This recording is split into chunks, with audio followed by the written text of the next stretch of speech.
Well, that tells us in a nice authoritative voice. We are not in any doubt. We are now recording. I don't know if it was last week. Good to see everybody back.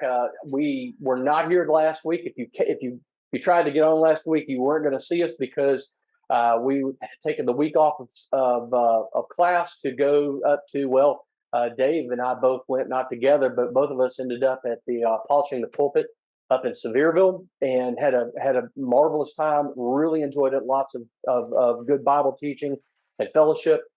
So it was our chance to get away for a little bit, but we're back and we're excited. This is our third week, fourth on the calendar, but third week of class. We stopped last time that we got together. We stopped on the 16th chapter. So we're going to pick back up there again. However, I want to go backwards a little bit. And I kind of wanted, and I don't remember if it was the first week of class or the second week of class. We were talking about the church being the spiritual Israel. And was it first? Okay. First week, I made mention of that, and someone, and I don't know who it is. Again, I just see your voices in a good way, but I heard voices, and somebody was asking about the idea of the spiritual Israel, and I kind of, I thought we made an answer to it, but I thought there may be a better way of thinking about it because we are looking at the physical Israel here in our study, and all of the issues and all of the problems that arose in physical Israel.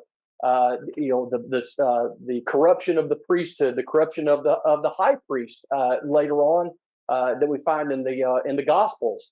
We find where the temple was polluted by idol worship, and we find all of these things, all of these issues.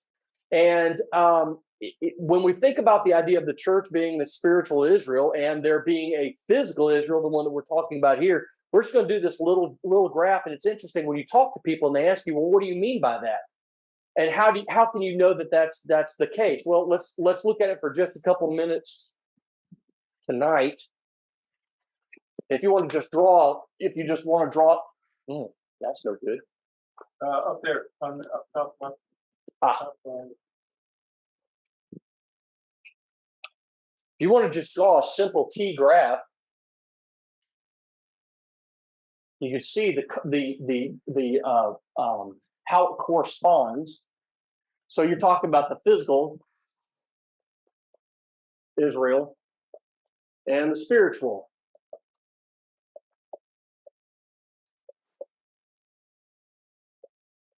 Or the church.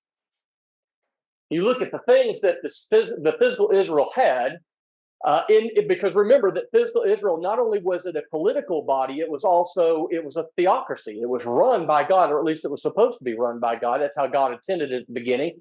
Then the people wanted a king, and he brought in the king, and he allowed that to basically take control of the political aspect of it. But at the end of the day, the leader of Israel was always supposed to be Jehovah God. So we look at this and we see what Israel actually had. And you look at the way that what the things, the people, the items that the physical Israel had versus the spiritual Israel, and you can see that you can't really come to any other conclusion. And we can just look at a couple of these. We know that physical Israel had a temple. Does the church have a temple? Yes. The church, not a physical temple, but it has a temple, does it? We have a temple. All right. We had the physical Israel had a priesthood. Does the spiritual Israel have a priesthood? Yes, we're told that we are. We are a peculiar people. We are a royal priesthood. So yes, we have a priesthood. And the interesting thing about this, all of the requirements that went along with the physical priesthood in the nation of Israel were done away with, right? It doesn't matter what tribe we were from. Nobody even knows what tribe we would be from. Men and women are both priests. We are all, if we are a New Testament Christian, we are a priest for God. You want to see some looks of confusion? Tell some folks that you are a priest and watch their heads explode, especially if you're a lady. Tell somebody, I'm a priest in my church, and people their eyes just get real big and they have no idea how to respond to that. And then, of course, you show them where it describes the church as the members of the Lord's church as being priests. What else did we have? We had a high priest. Well, they had a high priest, right? Problem is, their high priest was what? It was just a man. No, nothing other than the fact that he came from the lineage of Aaron made him eligible to be high priest. They had high priests that were absolutely sinful, godless people. However, we have a high priest, don't we? Who is our high priest? Our high priest is Jesus Christ himself. All right. Perfect in every way, tempted in all manner like as man was, but yet found blameless. He didn't succumb to any of those temptations. The physical Israel had a tabernacle. The physical Israel had let's look at it, all of the things that they celebrated. What about a Passover? They had a Passover that they celebrated every single year, right at the same time, or around about the same time. Do we have a Passover? Yes, we have a Passover. What did that Passover feast become after Jesus met with his disciples in that upper room? It changed, didn't it? He changed it. He changed it. It didn't naturally change. He changed it. Why? Because he is the God of the Passover. He is the Lord. He's the Lord of the Sabbath. All those things were for him, and they were. He had every ability and power to change those things. So what did he do with the Passover? It became what? Lord's Supper. We celebrate not every year, but every Sunday, every first day of the week. So anyway, this is just something that you can take and you can say, well, when you say that, when you say that the church is the spiritual Israel, you point to what the physical Israel had, and you point to this is of course the type, and then of course over here we have the antitype, if you want to go into that. But anyway, that's just something to throw out there. To it, I'll leave that up. All right. So now let's shift gears and let's go to 1 Chronicles chapter 15. 1 Chronicles chapter 15. We're going to get, I said 16, but we're going to go backwards just a little bit, so just hold your place. We're looking at, in chapter 16, David institutes at the command of God, he institutes permanent worship in Jerusalem, right? We're going to see here in just a little bit how that came to be and where it was going to end up as a permanent location, or I say permanent at the time. Of course, it's not permanent because it's no longer there today, but there was the worship place, the place that was to be worshipped. It was going to be in Jerusalem. All right. So if we go backwards just one chapter, and if we go back to 1 Chronicles chapter 15 and verse 16, 1 Chronicles chapter 15 and verse 16, here we see where David, we talk about the idea of instruments in worship.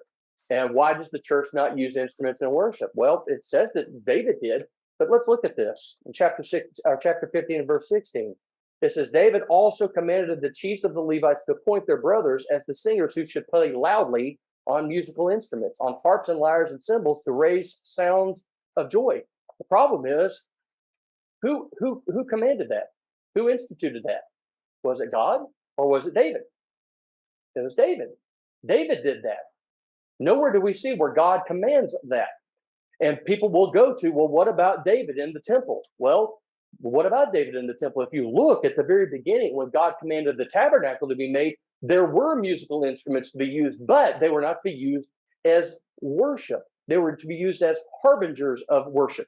They were to be sounded before the people appeared and before they presented themselves. That's when they were to be used. But nowhere do we see where God said, hey, listen, I want you to put people in place that are going to play the instrument while my worship is going on. And look what he says. And here's the thing, I think this is more of a personal thing than anything else. But it says to appoint their brothers as the singers who should play loudly. Now I'm telling you what, when I'm trying to worship the Lord, the last thing I need is some loud piece of music. And I hate to say it, oftentimes played poorly by a man who seeks to exalt himself rather than simply enjoying and being a part of a worship assembly with the Lord's body, all of us singing together, all of us praying together, all of us partaking of communion together, and all of these things. So anyway, God didn't command this. This was David's command, and we're going to see a little bit further on some other things that David did that God never commanded him to do. David did it because he felt that he needed to do these things. He felt that it would be the right thing to do before God. All right. So now let's turn the page. Yes, ma'am. You said that the instruments were like a call to worship. Would that be something similar to the shofar? Yes. Yeah, it would be. If you look at the instruments that were being played, they were very specific in what they were supposed to be done. They were specific in their manufacture. They were specific in when they were to be used. At no other time, during the worship, you didn't just say, you know what, now would be a good time for a solo. and pick up and start playing because remember the worship of the Lord was a very, I don't want to use the word rigid, but it was structured. It was ordered. Very orderly. As again, the verse, let all things be done decently in order, that verse directly refers back to the worship to God. It's not just simply our lives. Of course, our lives should be run decently. We should be decent and in order at all times. But that verse directly refers back to what? Worship. So the worship to God is to be done decently and according to a pattern that was set by, of course, the apostles. Remember, the apostles were the ones that handed down the doctrine once and for all to the saints. All right. So let's shift gears. Let's turn the page on chapter 16. Let's go into chapter 17. All right. Let's look at this. Let me pull it up here. Now, when David lived in his house, David said to Nathan the prophet, remember, look who's engaged in this conversation. All right. First, we have David. David says to Nathan the prophet, behold, I dwell in a house of cedar, but the ark of the covenant of the Lord is under a tent. That's his complaint. That's his concern. It troubled David that he lived in a house of beautiful cedar wood from Lebanon and paneled walls and all of those things. Remember, that was the problem when the Hebrews came back from Babylon. Remember, or not from Babylon, came back from captivity. They were taken into Babylon. Cyrus sends them back, and then before too long, they're saying, "How long will you dwell in houses with sealed walls, these paneled walls, these beautiful homes, when the Lord's house is in disrepair?" All right. So here he is concerned that here I am living in this beautiful home, and the ark of the covenant of the Lord is under a tent. And here's the problem. It did not, no matter how much it troubled David, it did not appear to trouble God. It didn't appear to trouble God, because if you look, as we continue on, we're going to see where this is not an issue for God. This is an issue for David and David's heart. He looked at his own house, and as beautiful as it was, he said, why am I living in this beautiful home while God dwells in an ark under a tent? That's where the ark of the covenant of the Lord is under a tent. So what does Nathan say to David here? He says, do all that is in your heart, for God is with you. Now, Nathan is getting ahead of himself here, isn't he? Nathan doesn't say, well, hold up a second. Let me find out from the Lord what the Lord wants you to do about this. He hasn't said anything to me. He says to David, do whatever is in your heart, for the Lord is with you. So what Nathan did is look at all of the physical blessings of the Lord that he had been bestowed upon David, and said, well, obviously, God is with you. He's put all of your enemies into your hands. He has allowed you to bring the ark of the Lord to this place. You have heaped up for yourselves, immense wealth, and all of these things. You have an extended family, a rich heritage that will go down in time, and God is obviously with you. So, hey, go ahead and do what's in your heart. But that three-letter word, always an issue. Every time we find it in Scripture, something's about to happen. But that same night, the word of the Lord came to Nathan, go and tell my servant David, thus says the Lord. Now, this is important, right? Whenever you hear thus says the Lord, what do we need? What needs to happen? Yeah, our mouths need to close and our ears need to open up. He says, go and tell my servant David, thus says the Lord, it is not you who will build me a house to dwell in, for I have not lived in a house since the day I brought up Israel to this day. But I have gone from tent to tent and from dwelling to dwelling. In all places where I have moved with all Israel, did I speak a word with any of the judges of Israel, whom I commanded to shepherd my people, saying, why have you not built me a house of cedar? So God is kind of giving instruction to Nathan to give to David, and it's sort of in the form of a question. And that happens a lot in Scripture, where a negative is put out in the form of a question. Who did I ask? I've been with my people for years and hundreds of years, and I've never once asked any of them. Have I ever asked anybody to build me a house? I've lived in a tent, and apparently this was not a problem for God. Even though it troubled David, it did not trouble God. But Nathan almost fell into the same trap as Saul in chapter 10, right? He prematurely gives permission to David to build a house for God. He essentially gave his stamp of approval, and God had to call Nathan on that and give him better instruction. But no, we see that God never did God ask or want David to build him a house. He was content to dwell in the tents of the tabernacle that he commanded who to build? His servant Moses. I want you to build me a tabernacle. This is the dimensions. This is the material. This is how it's supposed to look. He gave him, and it's very interesting. If you go back and you look at the instructions that God gave, there was almost no room for ambiguity in any of the instructions that he gave.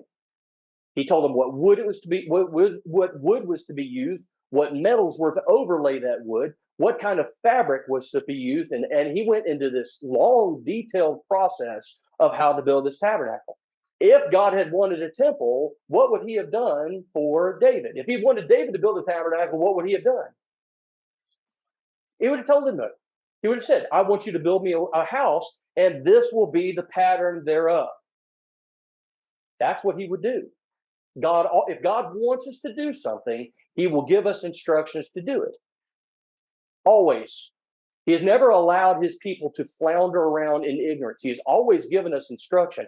Now, our attention to that instruction is sometimes wanting, but at the end of the day, God has always given us instruction, even today. If he wants us to be New Testament Christians, he wants us to come to him through his son. And what has he done in order for that to happen?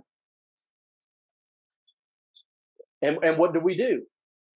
We respond to that, right? We listen to the instructions, and we obey the instructions to the letter, not inserting our opinion or our ideas. It's God tells us this is what you're to do, so that's what we're to do. But he gives us specifics. It's not ever ambiguous. For instance, what if Noah had substituted mahogany for gopherwood? That ark would have sank like a stone. You look at all of the ways in which God commanded his will to be done. Listen, not paying attention to the pattern is responsible for sin from the very beginning. He gave instruction to Adam and Eve. He says, of all of the plants of the garden you may eat, except for one, tree of knowledge of good and evil. That one don't even go near it. I won't say the first thing. It's one of the first things we read about that they do. They go to the tree of knowledge of good and evil, and they partake of it in direct conflict, in direct opposition to his instruction. He also had to have given instruction to the Adam and Eve and their children as far as how to worship, because he was not happy with Cain and his sacrifice, but he took pleasure in Abel and his sacrifice. He would not have not said something to Cain and then been mad with him when he didn't do it. He would not have done. That's not the God we serve. He doesn't allow us to founder in ignorance. He gives us instruction. Okay? So we see nowhere in here does God ever ask or want David to build him a house. He was content to dwell in the tabernacle that he commanded his servant Moses to construct. So now, Nathan hears this word of the Lord and continues on. He says, for I have not, in all places where I have moved with all Israel, did I speak a word with any of the judges of Israel, whom I commanded to shepherd my people, saying, why have you not built me a house of cedar? So he says, I'm not interested in what you have, David. You have a house of cedar, and that's fine. I've given all of this into your hand. If you build yourself a house, build yourself a house. But I've not told you to build me one. So this is not for you to do. He says, now therefore, thus you shall say to my servant David. Right here at this point, we see where God is not angry with David for suggesting it, but he wants to make sure that David doesn't do something in ignorance. Don't do something if I haven't told you to do it. Now, therefore, you shall say to my servant David. He still sees him as a servant. And he understands David's mindset. I get it. You think about it. And I think that's one of the problems that we have, honestly, in the Lord's body. We feel that because we worship God, that any edifice that we build has to be this grand, magnanimous structure that has to be a real display. And the truth of the matter is, God used to dwell in a tent. Right? There is nothing, and he was happy with that because it was something that he commanded to be done. He's not going to take any pleasure in a cathedral when this is a God that used to dwell with his people no matter where they went. They lived in tents. when they were in the wilderness. All right, continuing on. Thus says the Lord of hosts, I took you from the pasture, talking about David. David was a shepherd. I took you from the pasture, from following the sheep, to be prince over my people Israel. He also refers to him later on as the shepherd. David refers to himself as the shepherd. He said, listen, when he tries to get God to relent from the destruction that he's causing against Israel, he said, look, don't be mad at the sheep. I'm the shepherd. I caused them to go astray, which tells us a lot about what's going to happen later on in Kings and Chronicles, right? We look at the depravity that the Israelites go into, and we realize that their leaders have an outsized impact on the people. It's outsized. They should never have had that much power, but remember what God told them in the first place. You don't want a king. Yeah, we want a king. No, you don't want a king. We want a king. Give us a king like everybody else. So he gives them a king. What does the king proceed to do? Kings, most of them proceed to drag Israel and lead Israel into apostasy. Okay? So he says, I took you from following the sheep to be prince over my people Israel, and I have been with you wherever you have gone, and I have cut off all of your enemies from before you, and I will make for you a name like the name of the great ones of the earth. And I would know, let's look at this, because from verses 10 through 14, it gets very pointed, and there's a message to be seen here. And I will appoint a place for my people Israel, and I will plant them, that they may dwell in their own place and be disturbed no more. And violent men shall waste them no more as formerly. From the time that I appointed judges over all my people Israel, and I will subdue all your enemies. Moreover, I declare to you that the Lord will build you a house. When your days are fulfilled to walk with your fathers, I will raise up your offspring after you. Let's pay careful attention to this. I will raise up your offspring after you, one of your own sons, and I will establish his kingdom. And he shall build a house for me, and I will establish his throne forever. I will be to him a father, and he shall be to me as a son, or he shall be to me a son. I will not take my steadfast love from him, as I took it from him who was before you, but I will confirm him in my house and in my kingdom forever, and his throne shall be established forever. Let's look at verses 10 through 14. Who's he talking about here? Is he? Well, Solomon. Is he talking about Solomon? He's talking about David's son, who will build the house. But again, you could also say that it was Jesus. Yeah, it's prophetic. It's prophetic. It's a messianic prophecy here. He's talking about something that's going to happen, and let's look at this. Yes, sir.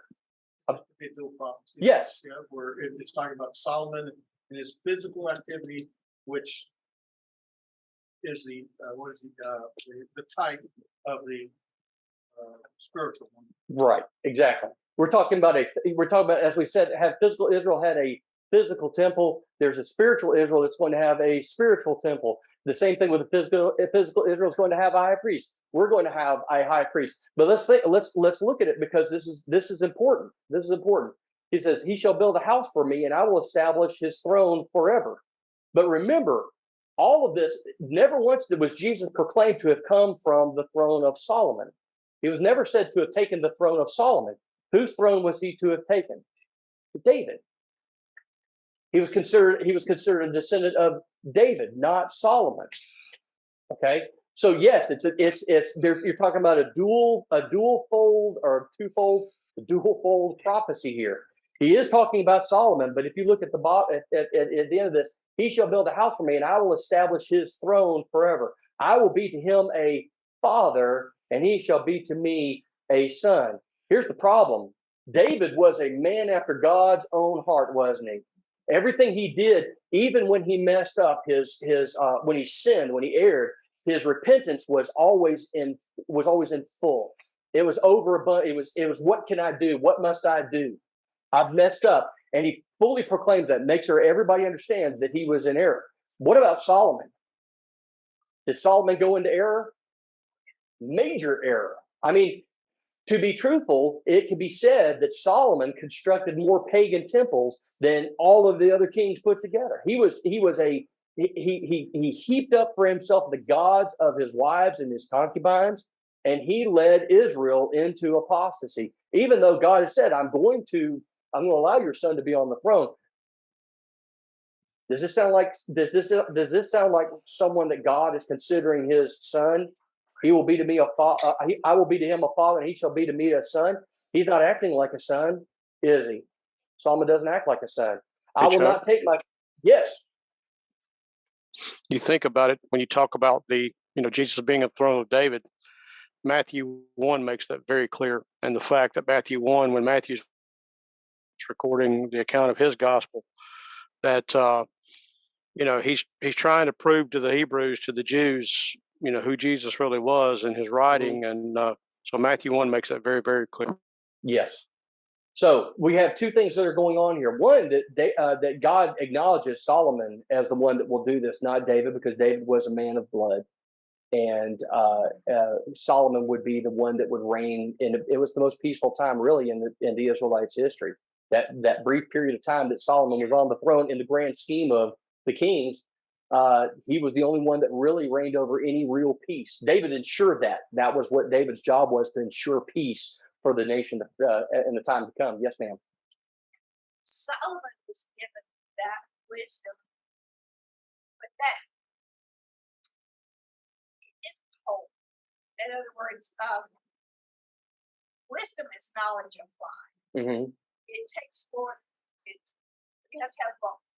They have to work in conjunction. Mm-hmm. And he just, when he went astray, that the wisdom just.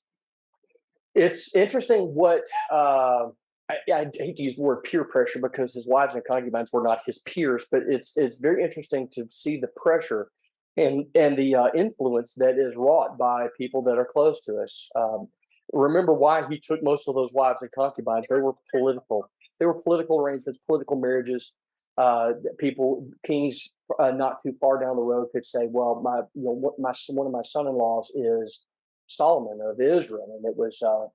Remember, at this time, Israel is the shining beacon on the hill. It is the epicenter of worship to Jehovah, and it is an important place, and very wealthy, very wise. So you could see where that might be something that men, kings, and other places would want. Unfortunately, he was not wise enough to say, "Leave your idols at the door." He allowed them to come in, and he himself began to institute all of that as the time went on. A terrible thing, but it just goes to show that if you're not careful, apostasy is waiting at the door. Sin is waiting at the door, right? It crouches at the door like a lion, seeking whom it may devour. God told Cain that if you're not careful, sin is waiting at the door. Its desire is for you, and Solomon unfortunately succumbed to that. I believe that he repented, but it was. I mean, think about how late in life that was, and all of the years of service to God that could have been there, and how he was. He asked for a desire for wisdom to lead God's people, and what did he end up doing? Where did he lead them? He led them into sin, led them into idolatry. Okay, so anyway, Nathan comes back and he tells David what God has said. You're not going to be the man. This is not for you to do. Now, there are those who believe that none of this prophecy has anything to do with Solomon, that it all has to do with Jesus Christ, and that David's building of the temple was, in fact, in direct opposition to God's will, that God did not want the temple. He never desired the temple, didn't even want Solomon to build the temple. That's just there. I just put that out there. When you look at a lot of the commentaries, a lot of biblical scholars, there are those who believe that none of this has anything to do with Solomon. He was making the point that God was not going to dwell in a house made by hands anyway. All right. So anyway, let's continue on. What was David's response to this? Now let's look in chapter 17, verse 16. King David went in and sat before the Lord, presented himself to God. He said, "Who am I, O Lord God, and what is my house that you have brought me thus far?" The idea that he is submitting himself in humility to God. God decided, you can imagine that David at this point is just chomping at the bit. It is time to build a house for God. I've conquered all my enemies with God's help. I've heaped up for myself fame and fortune. I've got wives. I've got children. I've got everything. I've unified the 12 tribes, and this has not been done. Now they're all in subjection to the authority that sits here in David's city. Now it's time to do this, and you can imagine he was probably a little taken aback when he realized that he wasn't going to be the one. But being a man after God's heart, submitted himself to the will of God. Because look what he says: "Who am I? What is my house? I'm the least of my father's house, and you brought me to this place and put me in this position. Who am I to have this happen? And this was a small thing in your eyes." And I like that, because he says what God is capable of doing. This is a God. Why wouldn't God be capable of putting him there if God is able to breathe life into the universe? This is nothing for him to do. Anyway, "You have also spoken of your servant's house for a great while to come, and have shown me future generations, O Lord God. And what more can David say to you for honoring your servant? For you know your servant, for your servant's sake, O Lord, and according to your own heart, you have done all this greatness in making known all these great things." And I like this. This is, if you get a verse, and just remember this verse. "There is none like you, O Lord, and there is no God beside you, according to all that we have heard with our ears." So anyway, David goes into this in terms of the scriptures. It's a soliloquy, but it is a outpouring of affection and thankfulness to God for everything that God had done.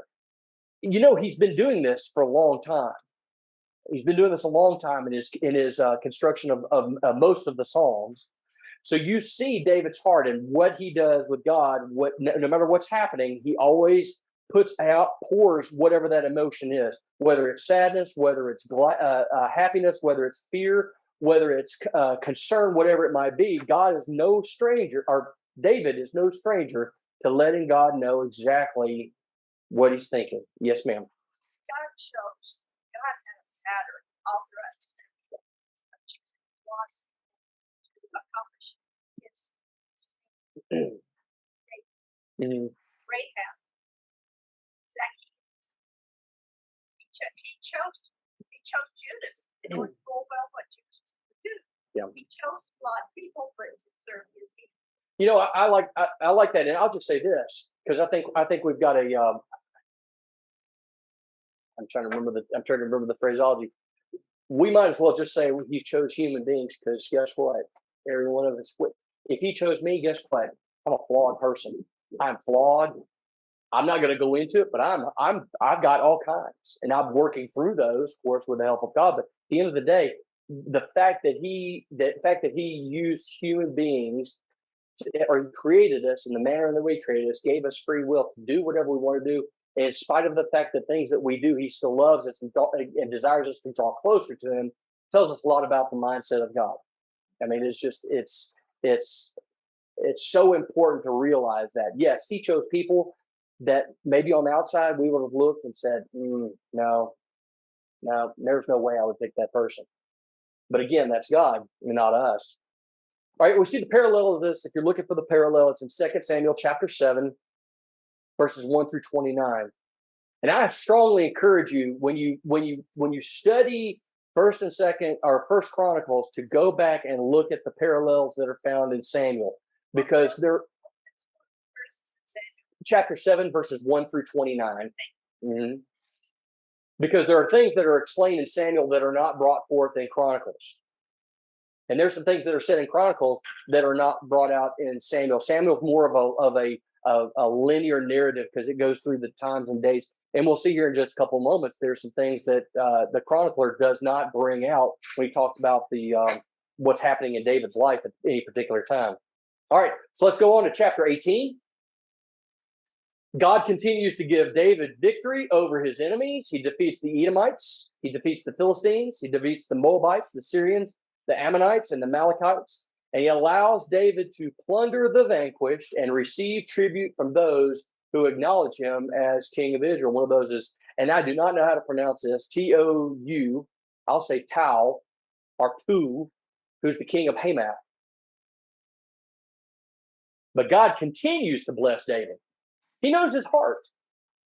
He knows his heart. He knows that David he stands righteous before the Lord, and he continues to do these things for him. But in giving David the victory, he's really giving victory to the children of Israel, isn't he? He's giving victory to the Israelites through David. He's allowing them to find peace. He's allowing them to truly inhabit the land that he had blessed them with in the first place. They're driving these people out. They're establishing a bulwark against them coming back in, which was a major problem all through Saul's kingship. He constantly had problems with all of these displaced Canaanites coming back in and trying to reestablish settlements, and David proceeds to drive them all out, of course, with the help of God. God gives them the victory. You need to remember this. So then David establishes these garrisons, which are armed encampments, basically a bulwark against the northern and against the south. As far north as Damascus, chapter 18 and verse 6. As far south as Ezion-Geber, which is 18 and verse 13. We also know that the kings of Syria give him tribute of gold, silver, and bronze. Remember, as David starts to make preparation for the construction of the temple, he has some pretty grand plans. And a lot of this is a lot of gold, a lot of silver, and a lot of bronze. So David is storing up materials years in advance for the construction of the temple. And this is paralleled in 2 Samuel chapter 8. So chapter 18, 1 Chronicles 18 is paralleled in 2 Samuel chapter 8. I think verse 14 kind of sums up the chapter. So David reigned over all Israel, and he administered justice and equity to all his people. A man after God's own heart, right? Think about this. You know, those who say that God has still not fulfilled the promises that he made to Abraham, and then, of course, to Isaac, and then to Jacob, he hasn't he? The people fully inhabit the land. It's all theirs. God has fulfilled that land promise. All right. Chapter 19. And again, I'm not sure I'm saying this correctly, but we're going to try. Hanun of the Ammonites reigns in the place of his father Nahash. Now, here's the problem. After Nahash dies, we're not told how he dies, but after he dies, David said, you know, Nahash dealt favorably with me. I'm going to send emissaries to extend my condolences. Very, very common for the time. Even today, what do? Somebody passes, we send an ambassador from the church or an ambassador from the family or whoever it might be, and they go and they shake hands and they embrace and they cry and let the family know how much we cared for and how much we sympathize and empathize with their loss. So now what happens here? The problem is this. He listens to the wrong people. This young king listens to the wrong people. Chapter 19 and verse 3. But the princes of the Ammonites said to Hanun, do you think because David has sent comforters to you that he is honoring your father? Have not his servants come to you to search and to overthrow and to spy out the land? You know, it says princes of the Ammonites, and that the word king and prince meant a lot of different things back then. It's not what we think of in the idea of a royal dynasty as today. But back then, it was typically people who had charge and control over a large piece of land, and they had the people of that area, that city, that town, that village, or whatever it might be, under their control. Likely, these are younger men because this is not wisdom speaking, is it? This is foolishness. This is oftentimes what we see in the foolishness of the young. So here, these foolish young men tell this young king, "Look, these guys, they're not here as comforters. They are here to spy out the land." And you think about what David's done so far. They're here to spy out the land, and as soon as he gets a chance, he's going to come in. He's going to find a weak spot, and he's going to come in, and he's going to start taking territory. He's going to start plundering and pillaging. However, that was not David's intention, was it? It makes it very clear. He says, "I will deal kindly with Hanun, for his father dealt kindly with me." He's going to repay a kindness with a kindness. Simply, hey, listen, if there's anything you can do, you're a young king. If whatever you need, I will be happy to help. This is David's heart. So Hanun, in verse 4, so Hanun took David's servants and shaved them and cut their garments off in the middle at their hips and sent them away. Now, what's happened here? They've struck these young Israelites where they are, right?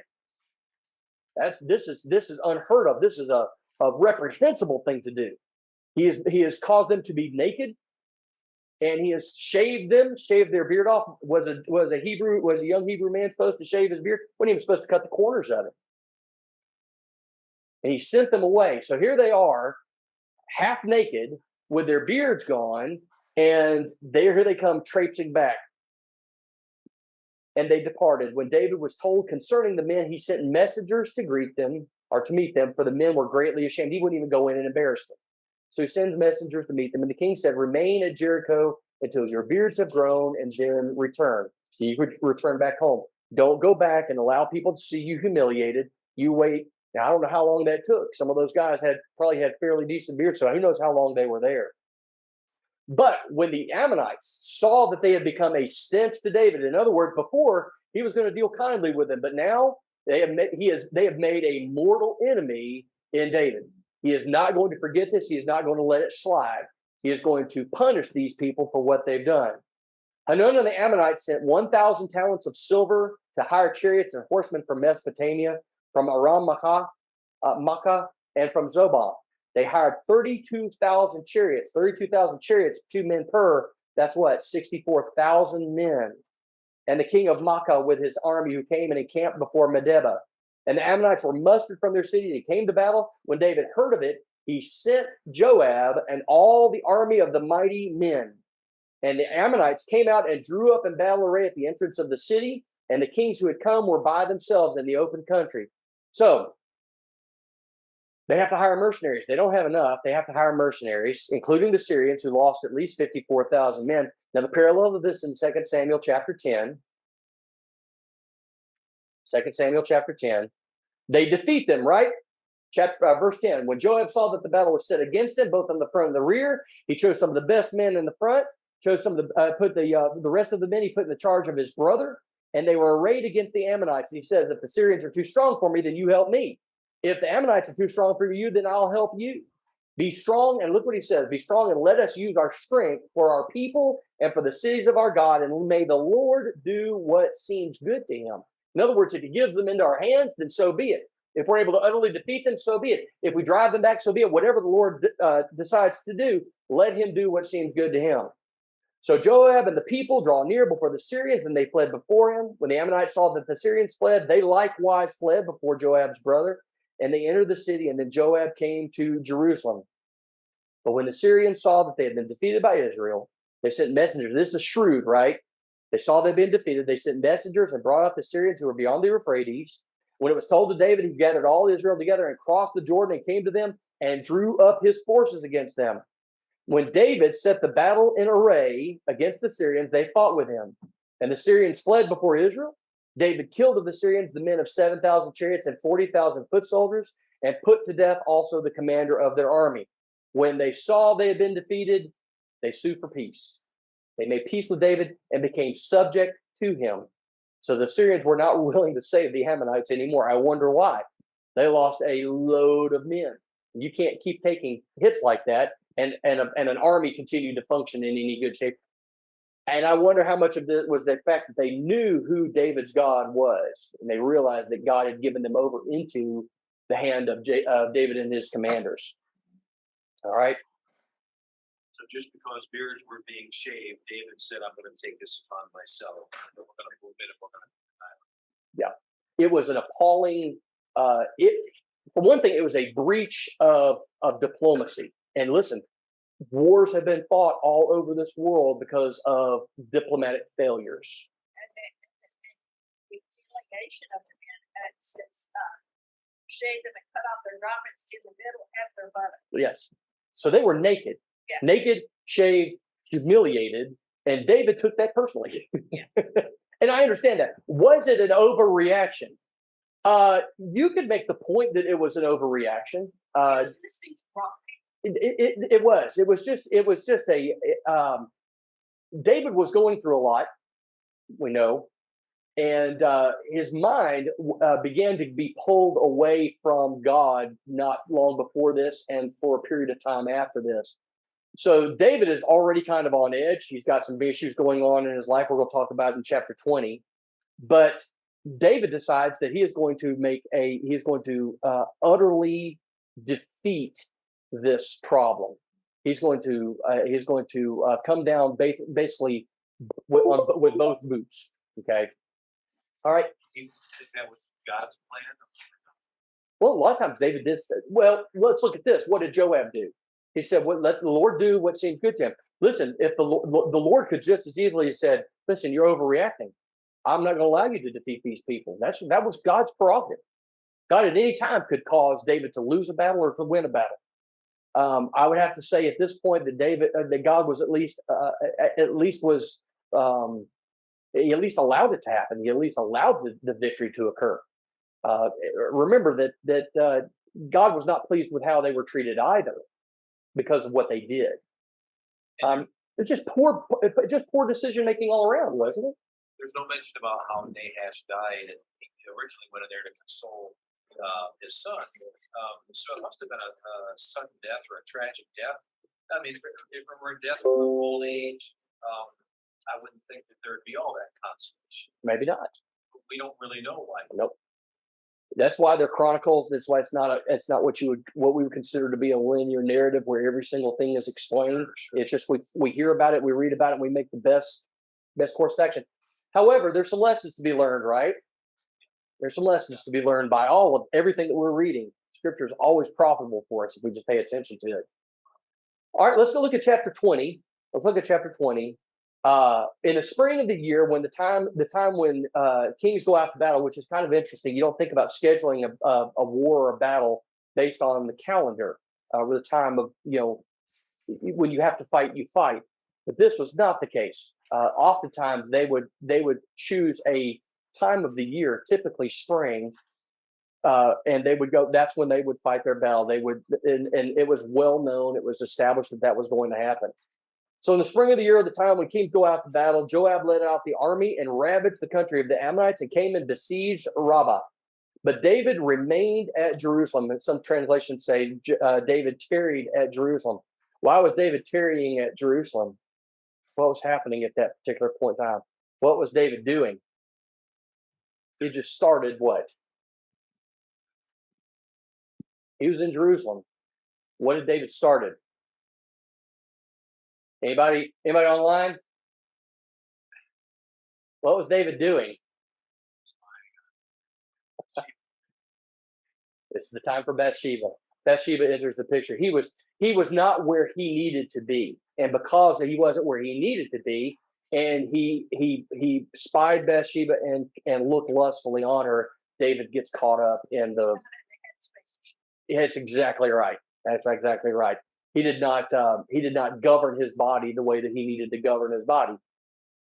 So anyway, he remains at Jerusalem. So what happens? Joab goes out. Joab strikes down Rabbah and overthrows it. And David took the crown of their king from his head. He found that it weighed a talent of gold, and in it was a precious stone, and it was placed on David's head. And he brought out the spoil of the city, a very great amount. I don't read too much into the idea that it was placed on his head. I think that this is maybe part of the idea that David is not in a very good space right now, because I don't think that normally that would have been something that he would have done. Maybe it was, but he placed it on his own, or he put it on his head. He brought out the spoil of the city, a very great amount. Remember, he's continuing to heap up stuff, gold, silver, bronze, all of these things to go into the temple. So he brings out the spoil of the city, a very great amount. And he brought out the people who were in it and set them to labor with saws and iron picks and axes. So what's happened here? David has now reduced these people to slavery. He's enslaved these people. So as he conquers them, now he's enslaving them. Is this what God had in mind? No. Again, David's in a very bad place. So this is a turning point in David's life. So not only is the matter of his enslavement of the Ammonites, but also his adultery with Bathsheba and his murder of Uriah, had 17 of his fellow soldiers, all of this in an attempt to hide his sin. All of them took place in connection with the siege of Rabbah. So the bad days, and there weren't very many of them, but the bad days of David's life began right here. What was the reason for war? I know you said that springtime was generally when they went to war. What was the reason for this? This is the Ammonites. This is when they defeated them because of their terrible behavior towards those representatives. Yeah. So that war is still being carried out. That this is the he's telling us that when this occurred, it was during the spring of the year. So we read there, continuing on. Thus David did all the city of the Ammonites, so he is enslaving this entire people. For what? For something that who did? Their king. Yeah. A young, immature, foolish young man did something, well, while it was reprehensible, it was he took bad advice, he engaged in behavior that was reprehensible. But who is David punishing for the actions of this king? The entire nation. That's something I think that God would have been very pleased with. Remember, we don't punish the children for the sins of the fathers. Now he's enslaved all of these people, all of the cities of the Ammonites. And then David and all the people returned to Jerusalem. After this arose war with the Philistines again. And it talks about the giants of the Philistines were killed. War with the Philistines, and Elhanan, the son of Jair, struck down Lami, the brother of Goliath the Hittite, the shaft of whose spear was like a weaver's beam. And there was again war at Gath, where there was a man of great stature who had 6 fingers on each hand and 6 toes on each foot, 24 in number. Apparently the chronicler felt we needed to hear that. And he was also descended from the giants. And when he taunted Israel, remember what did Goliath do on that giant plain with the army of God arrayed against the Philistines? What did Goliath do? He taunted Israel, didn't he? Said the most horrible things, blasphemous things against Jehovah God. So what happens? When he taunted Israel, Jonathan, the son of Shemiah, David's brother, struck him down. So David's nephew strikes down this other giant. And they were descended from the giants in Gath, and they fell by the hand of David and by the hand of his servants. So Goliath's brother is killed, and yet another giant is killed by David's nephew. So now the Philistines are subdued for now. All right, let's see here. Chapter 21. Satan enters the picture again.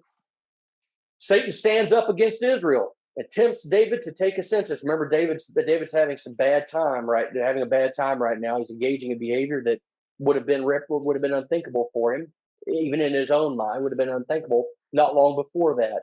So he stands up against Israel and he tempts David to take a census. Now, what was the purpose behind the census? David was numbering all of his what? His soldiers. He wants to know how many men he can count on. And at some point you think, how many do you need? You've defeated everybody that you've gone up against. Why? Because God is at the head. God is in control. He's delivering your enemies into you. What did he do with Gideon? Yeah. I mean, God can take very little and make a lot out of it. He took 12 men and made an entire nation out of 12 men. Started with thousands. Winnowed it down, right? Too many. Send them home. All right, do this. Now send them home. Send them home. All right, that's just the right amount. He's thinking, okay, if it was anybody besides God, I would balk. But because God says to do it, that's what I'm going to do. That's what I'll do. Hey, Chuck, remember 5 loaves? Yeah, absolutely. Absolutely. How many did he feed? Fed 2 groups, right? Yeah, one of 3,000 and one of 5,000 with this little meager amount of food. Listen, what did he do? What did he do with 12 disciples in that upper room? What came of that? I liken that. You think about the type and the antitype. Think about that. With 12 brothers, he creates an entire nation. Yep. And with 12 disciples, he creates what? A church. He took those 5 loaves and 2 fishes and made it into them. He had 12 baskets left. Leftovers. Which goes into the idea that God said, I will make of you a nation beyond measuring. It'll be like the sand of the seashore, like the stars in the heavens. You won't be able to count them all. So why was it that David felt that he needed to count the people? He didn't. He didn't need to count the people, but he decided that he was going to. But look, we get it from the very first verse. Satan stood up against Israel and incited David to take a census.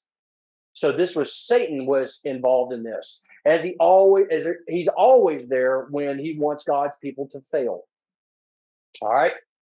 So it could have been a lot of things. It could have been the idea of God, of David having being boastful in the number of soldiers that he had, numbering everybody. If he decided to number everybody, it could be the idea of raising taxes. But I believe, truthfully, that it was to uncover more warriors, to find more warriors, because one of Joab's admonitions was that David had more than enough troops. Look what he says. Verse 3, but Joab said, may the Lord add to his people 100 times as many as they are. Are they not, my lord the king, all of them my lord's servants? Why then should my lord require this? Why should it be a cause of guilt for Israel? So even Joab knew that what David was asking him to do was not what God wanted. It was abhorrent to God. It was repellent to God. It was sin before God.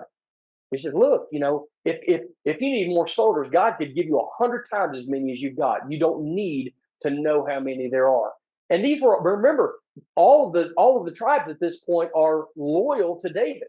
There's not a case of betrayal. Maybe he's looking back to Absalom and the idea that, well, listen, if need be, how many do I have that can go with me into battle? Maybe that was part of it. He's thinking back a little bit. Man, if I had more men when Saul was after me, I might have done better. And if I had more when Absalom, and he's thinking, he's getting into his own head instead of concentrating on what God wants. All right. So he reports back the number of men who could handle a sword. And if you go back, go to verse 5 of chapter 21 and verse 5, and Joab gave the sum of the numbering of the people to David. In all Israel, there were 1,100,000 men who drew the sword, and in Judah, 470,000 who drew the sword. I'm going to stop for just a second. I want to make sure we understand something. If we get caught up in the numbers, I watched a conversation with someone, and they were arguing about how much all of those talents of gold and talents of silver and shekels and all of this stuff, they were having an argument over how much that was worth. Let me tell you, as I've seen before said, discussing numbers and all of this stuff in the Old Testament is about the most pointless endeavor that you can. It makes absolutely no difference. If it says 1,100,000 here and it says 800,000 in another place, I promise you, there's a reason for the discrepancy in those figures. This is not the God's word failing. And well, one guy says this and this other guy says this. Therefore, can we really trust Scripture? Absolutely, we can. Absolutely, we can. Remember, Chronicles and Kings say the same thing in different ways. Same thing with Samuel. Samuel talks about specific things that Chronicles does not. Chronicles does the same thing that Samuel does not. Don't get caught up in the numbers and all of this. Just remember this. David was not supposed to take a census, and he did it anyway. And in doing so, he fell afoul of God, and it's in a major way. This is not a small thing with God. This was something that was very, very grievous affront to God. But he did not include Levi and Benjamin in the numbering, for the king's command was abhorrent to Joab, and rightfully so. It shows that Joab, at this point, his mind's more focused on God than David's is. Verse 7, and this is where the problem is. And the parallel here, by the way, is in 2 Samuel 24. 2 Samuel 24. But God was displeased with this thing, and he struck Israel. This hasn't happened in a while, has it? It's been a while since God has struck Israel. But he's upset. God is angry. It displeased him. I think that may be an understatement. God is displeased with this thing, and he strikes Israel. And David said to God, I think this is a very, I'll tell you what, let's stop here, take our break, and then we'll come back in 10 minutes and we'll get picked back up again. All right. I'll get started and then I won't stop. So let's stop here. We'll come back at 7:15 and we'll pick back up with class. He's displeased with the census. That's what he's displeased with the census. it's David desiring to do something that God has not told him to do. All right, we're going to go ahead and get started though, since we're moving right along. All right, so in chapter 21, Satan has stood up against Israel, tempted David to take a census. David unfortunately gives in to that temptation. He tells Joab and a number of his men to go out and number Israel. They come back with basically the fighting strength of Israel, but they do not number the tribe of Benjamin. They do not number the tribe of Levi. Okay, Joab said that was almost like going beyond the pale. It's like, no, we may do this, but we're not going any further than this. So he comes back and he gives the number, and the Lord's anger is kindled. All right, the Lord's anger is kindled. Let me get back. I tell you what, you don't have to turn there, but I'm in 2 Samuel chapter 24. It says, but David's heart struck him after he numbered the people.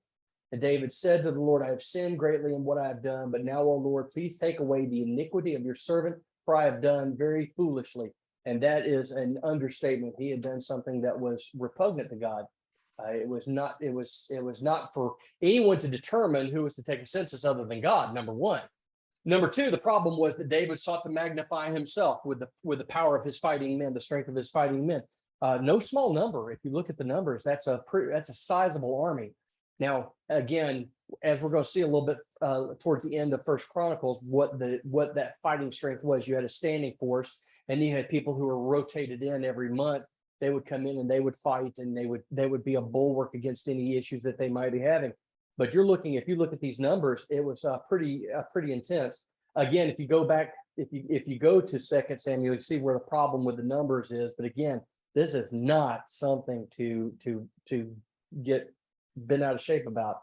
In chapter 24 and verse 9, and Joab gave some of the numbering of the people to the king. In Israel, there were 800,000 valiant men who drew the sword, and the men of Judah were 500,000. You know what we're going to do with that? We're going to take it exactly for what it's worth, and we're going to move on with it, because that's what we need to do.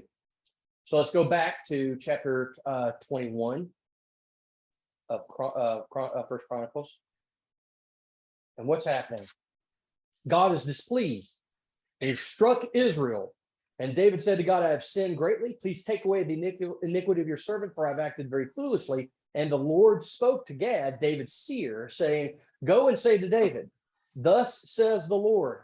You remember, whenever you hear that, pay close attention. Thus says the Lord. Lord is about to visit punishment on David and the nation. It's not. Remember when David sinned against God and Bathsheba and Uriah, how did God strike him? How did God punish him? The death of his son. The death of his son. Here, God is going to strike Israel. Now, there's some things we'll see here in just a second. The Lord's anger is kindled for several different reasons. David is about to boast and be proud and to glory in the number of his fighting men. He's a warrior. And the idea of being able to stand up and say, these are how many men that would draw the sword on my behalf at my behest and to do the things that I asked them to do. He's going to seek his own glory. And that's one of the big problems. Woe, woe, woe unto the man who seeks the glory of God. At the end of the day, the men that he numbered were the ones that drew the sword, but who gave the enemy into their hand at the end of the day? Okay. So he's going to usurp some of the glory and the honor that belongs to God. All right. At the same time, the people themselves had sinned grievously against God and against their king. 2 rebellions, remember that. 2 rebellions headed by Absalom and Sheba. Okay. So God is going to punish him, and he's going to reduce their number. And he's going to do it by either famine or war or pestilence. Those are the 3 ways. He says 3 things I offer you in verse 10. 3 things I offer you. Choose one of them. Kind of like a child, right? You say, okay, these are your 2 choices. You have to pick one. My parents did that to me a couple of times. You know, how do you want to be punished? In some ways, sometimes it was, I want to get it over quick. I'll take the whipping. But then sometimes I didn't want that, and I took the other option, but I had to pick one. I didn't get it. Wasn't let off the hook. He says, thus says the Lord, choose what you will, either 3 years of famine or 3 months of devastation by your foes while the sword of your enemies overtakes you. So there's war. Or else 3 days of the sword of the Lord, pestilence on the land, with the angel of the Lord destroying throughout the territory of Israel, from the very top all the way down to the very bottom. So those are your three choices. Pick which one it's going to be. Decide what answer I shall return to him who sent me. This is an understatement if I've ever heard one. Then David said to Gad, I am in great distress. That's about as big an understatement as you could possibly make. He has to make it. Think about the decision that he has to make, and the decision is his to make. What am I going to do? Am I going to visit famine upon all of my people? Am I going to have war? Listen, we fought wars, and that was the whole. That's why I numbered all these men, and that was a dumb thing to do. I can have all these enemies that I've kept at bay. I can have them all come streaming back, and who knows what kind of devastation is going to happen. I'm going to have to fight these people back after it's all over again. Or I do choose pestilence. Which one is it going to be? With the sword of the Lord, the angel of the Lord, the angel of destruction, stretching out that sword and smiting the people. It doesn't say what the pestilence was. It just simply says pestilence. But the pestilence involved people dying. It wasn't merely a sickness. It was death. It was the angel of the Lord with a sword that was going to smite the people. It says, I am in great distress. Let me fall into the hand of the Lord, for his mercy is very great, but do not let me fall into the hand of man. That's wiser words have never been said. That is an incredibly wise saying. Who knows what his enemies would do to him? Well, we kind of get an impression about what his enemies would do to him. So I'd rather, at least the Lord's merciful. You know, the Lord eventually will relent. My enemies will not. They'll kill me and make waste of everything that I've accomplished here. Who knows what they're going to do if they make it into the land. So the Lord sent a pestilence on Israel, and 70,000 men of Israel fell. Don't you know he wishes he had not numbered those men, because now that number is decreased by 70,000. Now remember, the people were in error too because of their part in this and the rebellions that took place. But here's 70,000 people. You notice it says 70,000 men. So that's the mercy of God, right? He did not punish small children. He didn't punish the aged. He did not punish the women. He punished the men of Israel. And God sent the angel to Jerusalem to destroy it. But I would say yes, they were above a certain age, and they would be probably part of that fighting strength that David was so proud of. We remember God's a merciful God. He's not. Why would he destroy children or people who had no part in any of this? But anyway, he does send the pestilence, and there's no way around it. That was something that was going to happen. He made the choice, and when God makes a promise, what does he do? He fulfills the promise. Absolutely. All right. So it was not immoral on God's part that he punished both the king and the people. They fully deserved it. You know, God punishes those who deserve it. So he strikes him. He gives him the three choices. He chooses the last one. The angel strikes down 70,000 men throughout the entire kingdom. Now, here's the interesting thing. This is the most destructive plague that's ever fallen upon Israel. After the rebellion of Korah, only 14,700 died. And after that disaster at Baal Peor, only 24,000 died. But in this one, 70,000 people died from the pestilence that was administered by God's angel. What kind of pestilence? It just says that it talks about the sword of the Lord. But remember, this happened in Egypt. Remember, it was a pestilence that went out. What was it that actually did it? I don't know. It would be almost impossible, and it may be something that would never be found again. It could not be found normally. It would be something that a pestilence that could only have come from God. It would not have been in our understanding, a physical source. It would be a spiritual source, a supernatural source. What we need to know is Exactly. And what we need to know is that it was caused by disobedience to God. So, God said our yeah. So parallel here again is continued in 2 Samuel 24. Now, even Jerusalem, the site of the worship to God, is not exempt. The angel is about to actually strike the city when David and the elders, they are clothed in sackcloth and they beg the Lord to relent. Verse 17. And David said to God, was it not I who gave command to number the people? It is I who have sinned and done great evil. But these sheep, what have they done? Please let your hand, O Lord my God, be against me and against my father's house. But do not let the plague be on your people. All right. So the angel's about to strike the city, and David goes with all of the elders. They go, they're dressed in sackcloth. They beg the Lord to relent. The Lord stays his hand. And then he sends word to David to go and do something. Verse 18. The angel of the Lord had commanded Gad to say to David that he should go up and raise an altar to the Lord on the threshing floor of Ornan the Jebusite. So David goes up, he listens, he hears. Remember, when the Lord speaks, he listens. So here's the word of the Lord. Then he goes up at Gad's word, which he'd spoken in the name of the Lord. Now Ornan was threshing wheat, and he turned and he saw the angels, and his 4 sons who were with them hid themselves. As David came to Ornan, Ornan looked and saw David and went out from the threshing floor and paid homage to David with his face to the ground. Very interesting. This is if somebody had the mind to do it, this would be a fantastic short movie just to see. This man looks up and he sees the angel of the Lord, and this is not the angel of the Lord where everybody's standing around with their hands clasped together and the nice little halo and the bright light shining. This is a great and terrible angel of the Lord. His job, his mission is destruction. He sees his sword in his hand. I don't know what this looked like, but it's obvious that he could see and he could perceive that with his vision. He saw this happening, and he, he's petrified. Everybody's terrified. This pestilence is going out, and people are dying by the bucket loads. I mean, it makes ours look like nothing. I mean, people are just dropping, and all in a very short period of time. All right. So Ornan looks, he sees David and goes out from the threshing floor and pays homage to David with his face to the ground. And David said to Ornan, give me the side of the threshing floor that I may build on it an altar to the Lord. Why did he need an altar to the Lord? What was David going to do? He was going to offer up sacrifices. Why? He was repentant. He was staving off this destruction. He begged the Lord to stop. God said, this is what you're going to do. You're going to go and you raise an altar to me, and you're going to burn sacrifices on it, and I will relent. All right. So he said, give me the site that I may build on an altar. Give it to me at its full price, that the plague may be averted from the people. Then Ornan said to David, take it and let my lord the king do what seems good to him. You hear that phrase often, especially in the Old Testament, that let him do what seems good to him.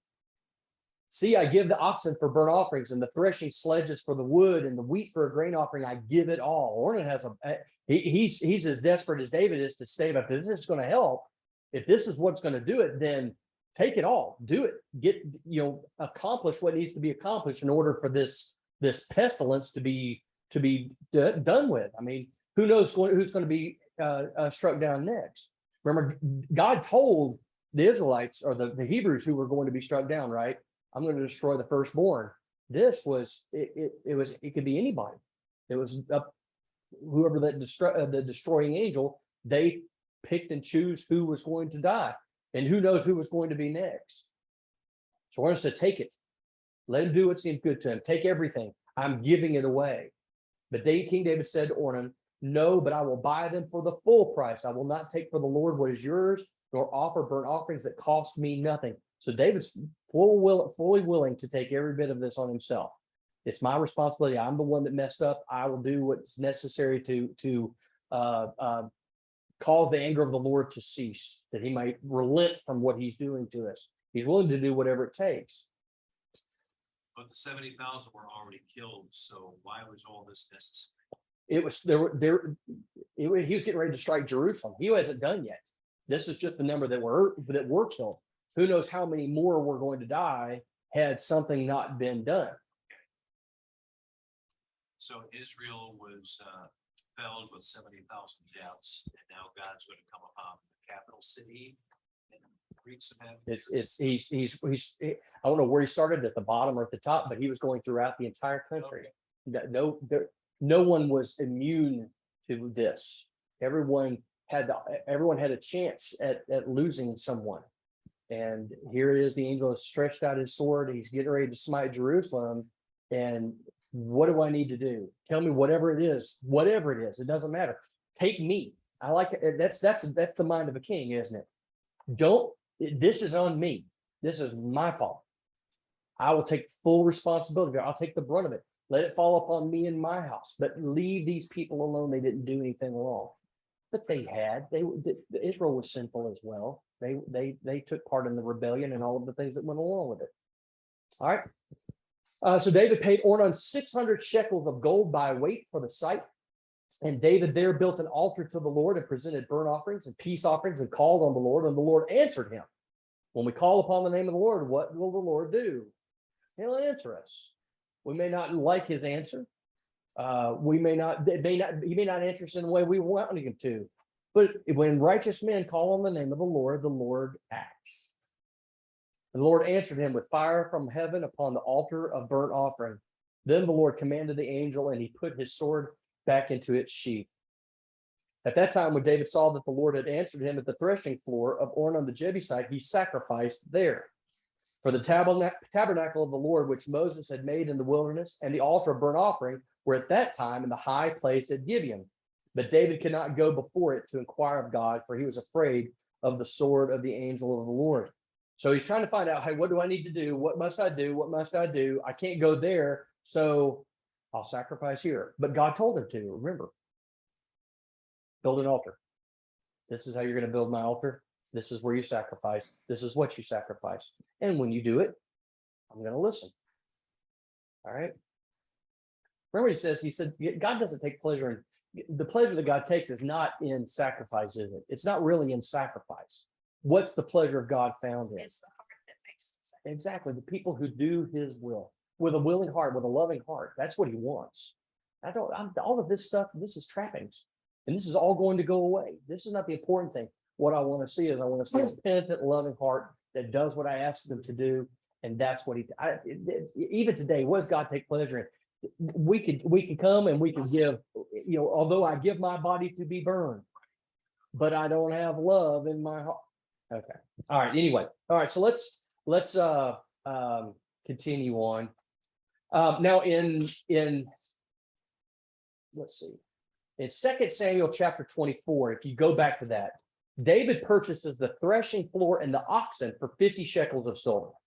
In chapter 21 of 1 Chronicles, he also buys the site of the future temple for 600 shekels of gold. So there's two different purchases. Remember, there's some in one and some in another, the different accounts.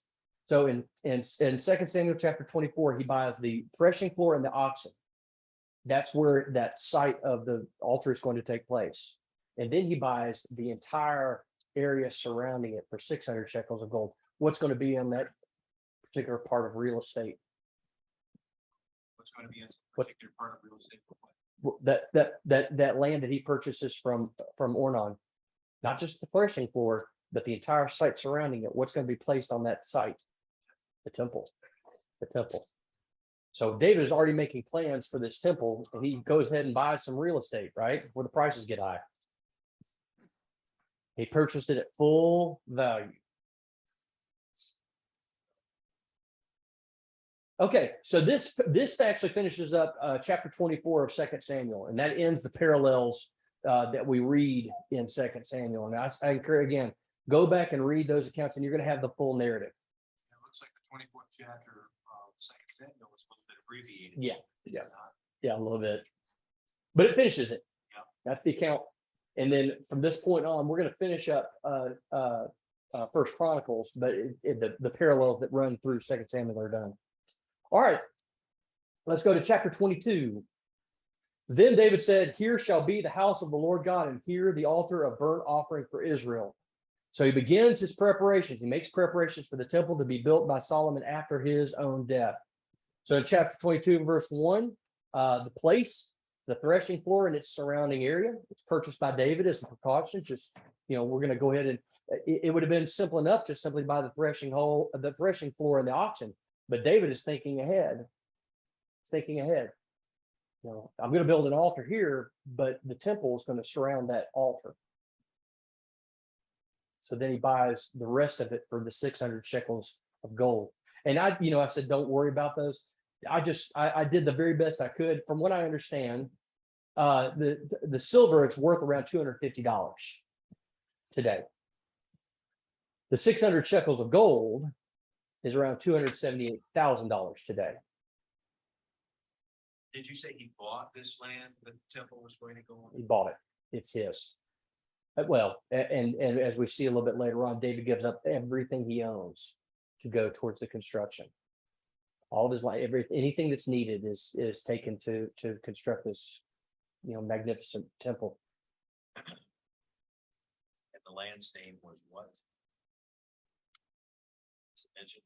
No, it's just the land surrounding that threshing floor in Jerusalem.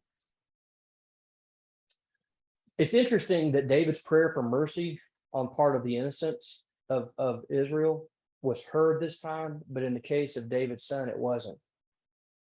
It's kind of interesting. I'm not sure what to make of it. I think the prayer was selfless on at both times, but it goes to show that sometimes God answers us in the way that we want it. Sometimes he answers us in the way that we don't want it. Sometimes he doesn't answer us yet. We have to wait on the time we're on God's time, not our own. David's own people did not understand. While the baby was ill, David mourned and fasted and had sackcloth and ashes. But when he was told that the child had died, he cleaned himself and put on garments. And the people understood that, wait a minute, while the baby was sick, you sackcloth and ashes. But said, now you clean and you want to eat. Mm-hmm. And they ask him, what changed? What's the difference? Yeah. And he said, the Lord is going to do what seems good to him, and he's not coming. I know he's not going to come back to me. The idea of raising somebody from the dead is just, no matter who. You think if God was going to raise anybody from the dead, it'd be David, but he allowed David to die and to be buried.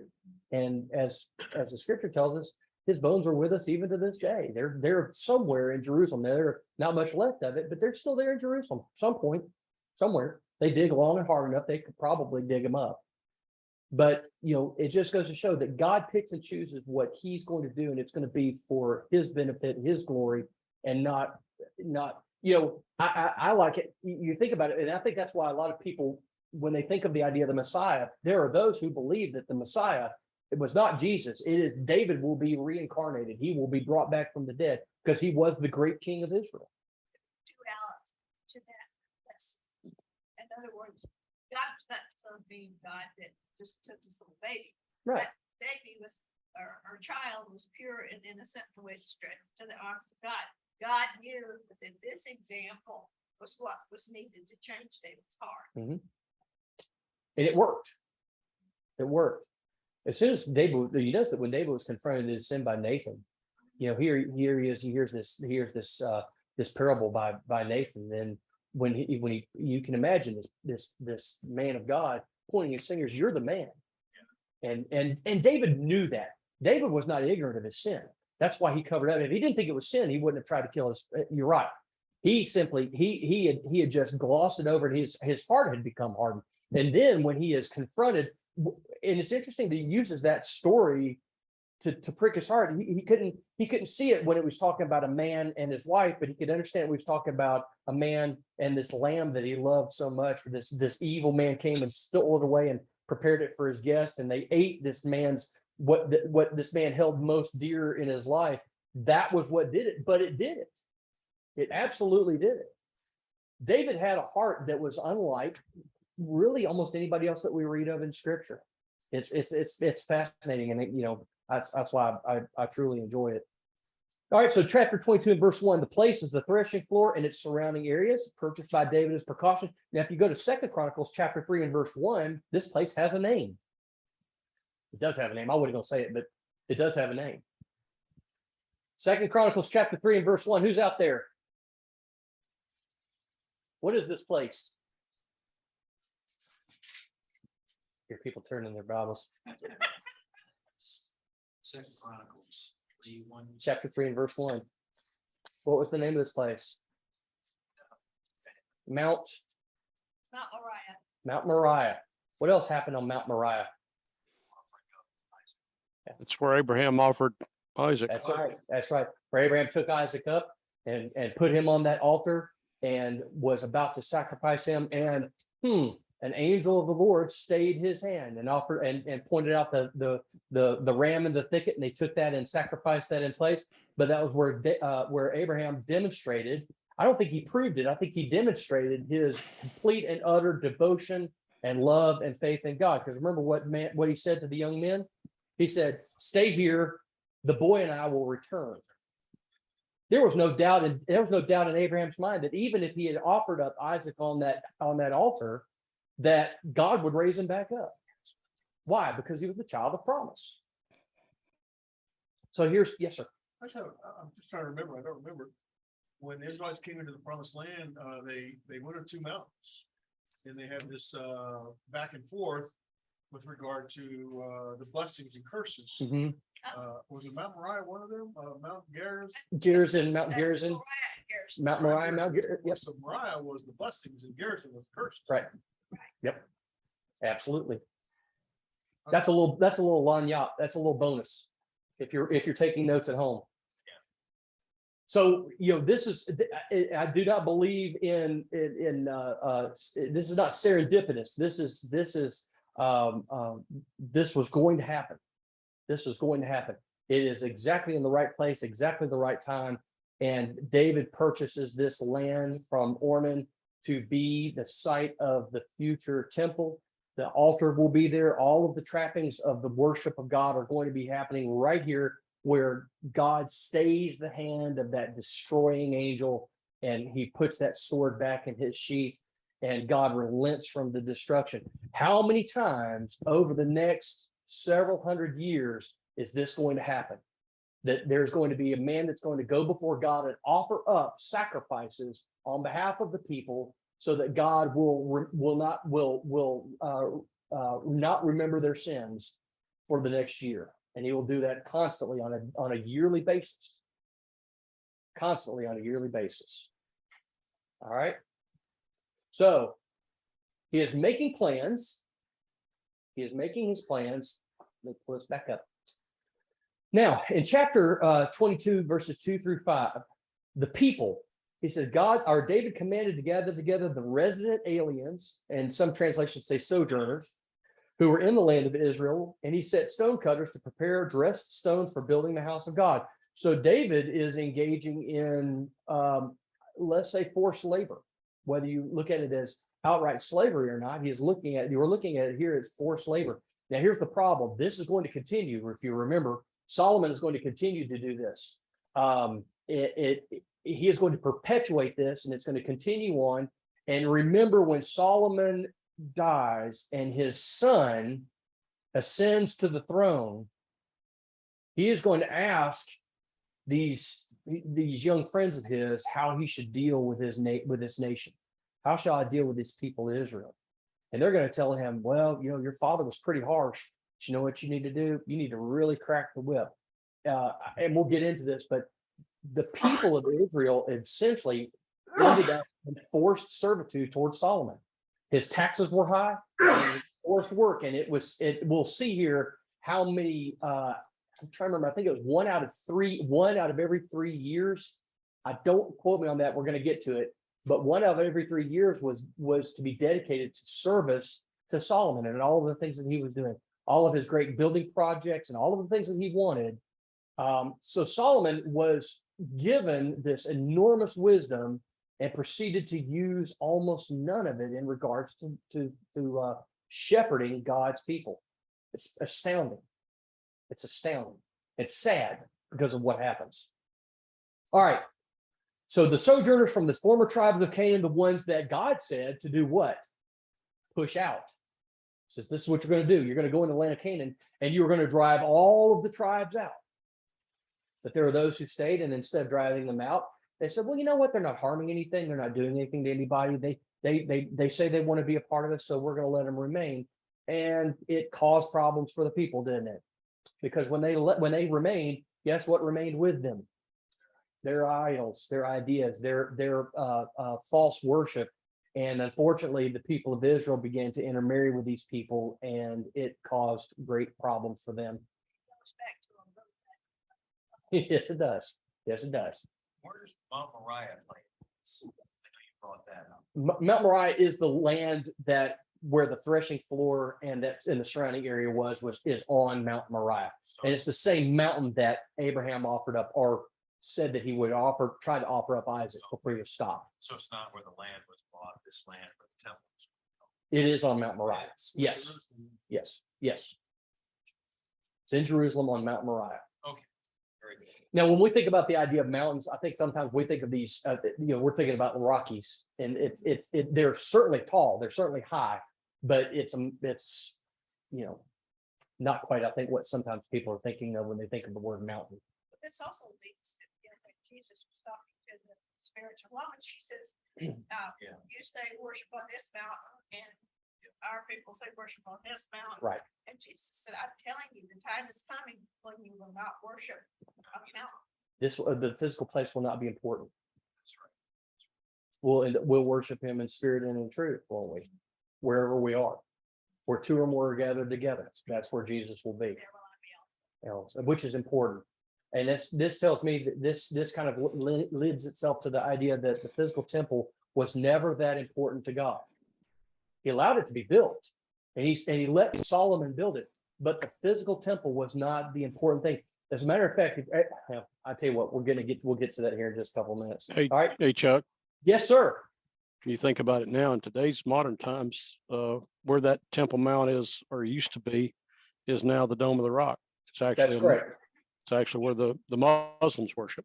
That's right. It's a Muslim or an Islamic mosque that now occupies that particular area, and that's fairly well established. They know where the temple was, and one of the things that the Muslims would do when they would come in and conquer, they would take down the worshiping places of the people that they conquered, and they would establish a mosque on top of that to establish dominance. And it's interesting, if God would, if the physical temple was that important to God, why would he have allowed it to be destroyed twice, never rebuilt, and then allow I'll call it a pagan mosque on top of what was his physical temple? It was never that important to him. It was more important to David than it was to God. God said, I'm fine dwelling in a tent. Kind of reminds me of visitors. Sometimes we get a visitor, they'll come in to visit, and you say, listen, we're going to put you in the kids' bedroom. It's got no, I'm fine on the couch. I'm fine where I am. No. It's important. We want you to feel comfortable and in familiar surroundings, and we're going to put you in this nice bedroom with the adjoining bathroom and everything like that. And they're like, no, I'm fine. I can stay on the couch. This is essentially what God's saying. I'm fine in a tent. I just want you to know, when I come to your house, I don't want that. I prepared for you an upper room, a little upper room. It's got a little table and a lamp. And the apostles were finding no, see, when you have a kid's room, you also have a kid's bed. So it's, you're kind of cramped up on the kids' beds anyway. All right. So who built the tabernacle? The Hebrews did, out of their desire to serve God. Who built the temple? Forced labor by the sojourners that were in the land of Israel. Not quite the same, is it? Not quite the same. If you remember when they built the tabernacle, what did God ask? What did God command Moses to do? Go to the people and ask them for what they have and to give it joyfully. We're going to see here that a great deal of what went into the temple was not the Israelites. It was things that they had plundered from other nations. In fact, you can make of this what you will. There are elderships, and I have absolutely zero issues with this at all. They said, if we're going to fund a project from the church, then those funds need to come from within the church, not asking for donations going down the street, knocking on doors, or engaging the world in funding the work of the church. But if you look at what happens a little bit further down the road, not too long after, we see where there are kings from other nations that are giving gold and silver for the construction of the temple of God from outside the nation of Israel. It's not quite what it should be. It's not quite what it should be. All right. Can I ask you a question? Yes, sir. I think the major difference is, and I haven't looked at every single example, the major difference is the nation of Israel did not solicit those funds for support. They were offered oftentimes for Tribute. tribute Yeah. or for a long-term relationship of sorts. Yeah. You know, and it's the same with the Lord's Church with regard to outside funds. We don't reject outside funds. No. We just don't solicit. We don't go because after them. The church is responsible for supporting the church. But that's why Absolutely. we don't have, you know, garage sales and baked cookies and stuff like that. So, that would be solicited. That would be soliciting. You said this is forced labor, but yet Dave is suggesting that some folks volunteered as well. Do I understand that correct? The funds that went into it, the gold and the silver, those were offered up by those outside of the nation of Israel.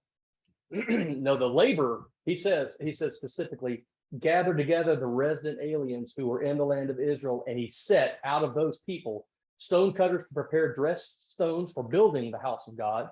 He also provided great quantities of iron for nails for the doors of the gates and for clamps. And he goes into this long drawn out description of the temple and the things that are going to go into it. Bronze in quantities without weighing, cedar timbers without number. For the Sidonians and Tyrians brought great quantities of cedar to David. For David said, Solomon, my son, is young and inexperienced. Some translations say young and tender. And the house that is to be built for the Lord must be exceedingly magnificent, of fame and glory throughout all lands. And again, getting into the idea of this, the glory of God was in Israel, not in the temple. It was. I think David is getting ahead of himself here. But again, God allows and even commands some things to be done that, you know, we don't understand why he allows things to happen that he's not particularly happy with. And he has not said, don't build one, but he said to David, you're not going to build it. Well, consider the New Testament. They Peter proposed, let's build a temple for Abraham. And you're missing the point. Yeah. You know, I think for the average, I think this was really, and this not exclusively, but I believe this was a great rallying cry for the Israelites. The idea they found a work to do and they're going to do it. And they're going to throw everything they can into it, much like they did in the tabernacle. Remember when they built the tabernacle, they finally had to say, tell the people to quit bringing stuff. We've got more than enough. We don't need any more gold. We don't need any more silver. We don't need anything else. It's been, which is really the way the Lord's people should be when it comes to service to God, whether it's through the money or through time or whatever it is that any blessing that we have, we need to be willing to go overboard and to give whatever we possibly can, no matter what that might cost us. You know, every piece of gold they took and they gave to Moses for the construction of the tabernacle was one less piece in their pocket, but they didn't count that as loss. For them, that wasn't a problem. It was a joyful thing to give for the work of the Lord. And I think that's an incredible, it's always been a good lesson for us as God's people. We need to always have that at the forefront of our mind is how can I be of service, even if especially if it is sacrificial. It must be sacrificial. God, Ornan was going to give David the threshing floor and oxen. But what did David say? No, it's got to cost me something. You know? When the men of Israel would bring the lambs for sacrifice to the temple, it had to be from them. It couldn't be from someone else. You either bought it or you raised it or whatever. It had to be a sacrificial type of thing. It has to cost you something. It has to. Well, it's not really a sacrifice, is it? It's not a sacrifice if it doesn't cost you. If it doesn't cost you anything, it's not a sacrifice. That's why I think people are not very careful with things that are given to them. They're very careful with things that they've worked for, worked hard. It means something. Yeah. Yeah. Jesus overthrew the tables because they turned his father's house into a place of power. That's right. If the people bought those sacrifices, they meant nothing. Yeah. Yep. You're right. You're right. It has to cost something in order for it to mean anything. That's why those widows' mites were such a powerful lesson. Since she gave everything that she got. Everything she had, and they gave out their abundance. And they're coming in with a sack of money, and for them, It doesn't. They didn't make a dent in what they have. I mean, it took something away from them, but it wasn't. They didn't go home saying, "Okay, Lord, give us this day our daily bread." Because if you don't, we're not going to have what we need. For them, they gave out of their abundance. She gave out everything she had. So sacrificial. That's an important thing when we look at the tabernacle, the temple, and today in the church. 100%. All right. Let's see. He gives the prophecy in chapter 22 and verse 7. David said to Solomon, "My son, I had it in my heart to build a house to the name of the Lord my God. But the word of the Lord came to me, saying, you have shed much blood and have waged great wars." Now, that doesn't mean that David was in sin for doing that, because those things were done at the behest of God. God said, "You're going to do these things. I'm going to give these people in your hands." So we need to make sure David was a man of blood, but it was blood that was shed at the behest of Jehovah. So he wasn't sinful in that aspect of it. When God told him to do something, he didn't say, "Hey, I want you to do that, and then I'm going to hold you responsible for doing something that I told you to do." What's that? It was a righteous war. He was really doing what Saul and the rest of the Israelites were supposed to have done, driving out these people. He did it. He reunited the tribes under one. Anyway, moving on. He said, "But the word of the Lord came to me, saying, you have shed much blood and waged great wars. You shall not build a house to my name, because you have shed so much blood before me on the earth. Behold, a son shall be born to you, who shall be a man of rest. I will give him rest from all his surrounding enemies. For his name shall be Solomon, and I will give peace and quiet to Israel in his days. He shall build a house for my name. He shall be my son, and I will be his father, and I will establish his royal throne in Israel forever. Now, my son, the Lord be with you, so that you may succeed in building the house of the Lord your God, as he has spoken concerning you." Now, that's his charge in regards to the building of the temple. But this is important. Verse 12. "Only may the Lord grant you discretion and understanding, that when he gives you charge over Israel, you may keep the law of the Lord your God. Then you will prosper if you are careful to observe the statutes and the rules that the Lord commanded Moses for Israel." What's that? The law, right? The law. It's all of those, we think of them as little nitpicky rules, but God said these are important because these are going to govern you. Everything about your life is going to be governed by my word. And he gave it in its entirety, everything that they needed. I'm going to give it to you. Here it is. You must keep the law. Keep the law, keep the law, keep the law. "Be strong and courageous, fear not, do not be dismayed." Then he goes into he says, "with great pains," which is absolutely true. I mean, how many men were lost? How much destruction and warfare there was for him to get what he's gotten. "With great pains I have provided for the Lord, a house of the Lord, all of this gold, all of this silver, bronze, iron. There's so much of it, timber and stone. To these you must add. You have an abundance of workmen, stone cutters, masons, carpenters, all kinds of craftsmen without number, skilled in working. Gold, silver, bronze, and iron. Arise and work, the Lord be with you." So here he gives his charge to Solomon. Build the temple. But if you're going to build the temple, keep the commandments, keep the statutes, keep the law of the Lord. Do not allow that to slide. Don't slide into apathy. Don't be one of those people that starts out with a fervor and then slides off into apostasy. Unfortunately, that's exactly what Solomon did. We're going to stop there for another 10-minute break, and then we will get started again.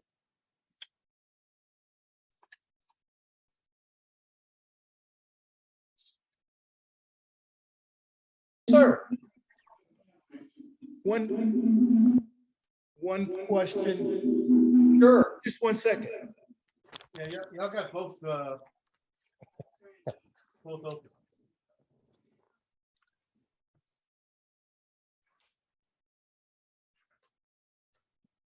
Okay. Can you hear me now? Yes, sir.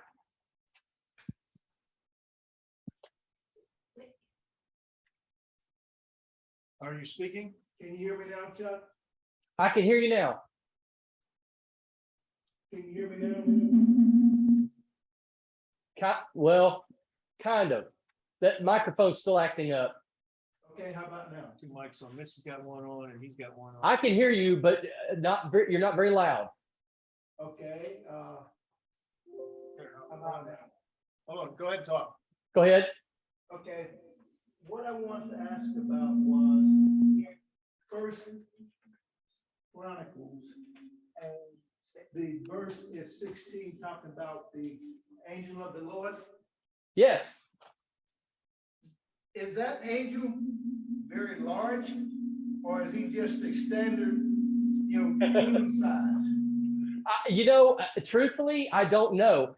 It was something that Ornan was able to perceive. David actually saw the angel. Ornan saw the angel, and he was visible to their eyes anyway. Whether he was visible to anybody else or whether God just gave them discernment to see him, they were all able to see him. Ornan and his sons saw him. Whether he was of substantial height, I don't know. It doesn't say, and that's one of those mysteries of God that I don't think we're ever going to know until this time is over, and then we're given to know it. He could have been, normal size, but unless he was fairly large and appeared directly in front of Ornan and his sons, then likely he was of substantial height. And I'm not talking about Goliath high. I'm talking about much higher than that. Okay. That probably doesn't help you at all, but I don't think he was like a typical human size. I don't think you would have been able to see him. I mean, you think about it, if I'm standing in the parking lot and there's somebody on the other side, I'm not gonna be able to see them unless they're substantially larger than I am. I just won't be able to see that. I think he was definitely higher than, I don't know. I almost hesitate to say 30, 40, 50 feet, 60 feet, who knows? But I don't think he was the size of a human being. Understand. And Got that was them the reasoning that I had. regarding It me. appeared Yeah. This was that many could not see like him, 10 and feet when tall. This the was like description he was with the Enormous. short provided, length it seems that as though he went was all directions. massive. It was not, this was something substantial Yeah. enough that they would not get back in. You're right. Right. This angel had to be pretty intimidating. Let's put it that way. And again, we're looking at it as if he even resembled a human being. We don't know. We're kind of given some insight into what angels look like, and I think what we've done is over the past 2,000 years, we've described angels as looking like human beings because some of them do. Some of them do look like human beings. But whether this one was or not, I honestly couldn't tell you. But I'm pretty sure he was of substantial stature, or else it would have been very difficult for them to see him stretching out his sword over Jerusalem. Okay. Thank you. Hope that helps. All right. Let's look at chapter 23 and verse 1. Chapter 23 and verse 1.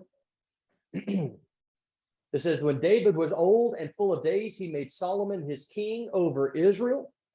So here we see that for a period of time anyway, Solomon was co-ruler or co-regent with his father. This is not uncommon. They would bring the young guy in. He would show him the ropes. A lot of times it was show him the diplomatic aspect of it, introduce him to everybody so that everybody. And plus, it was a symbol of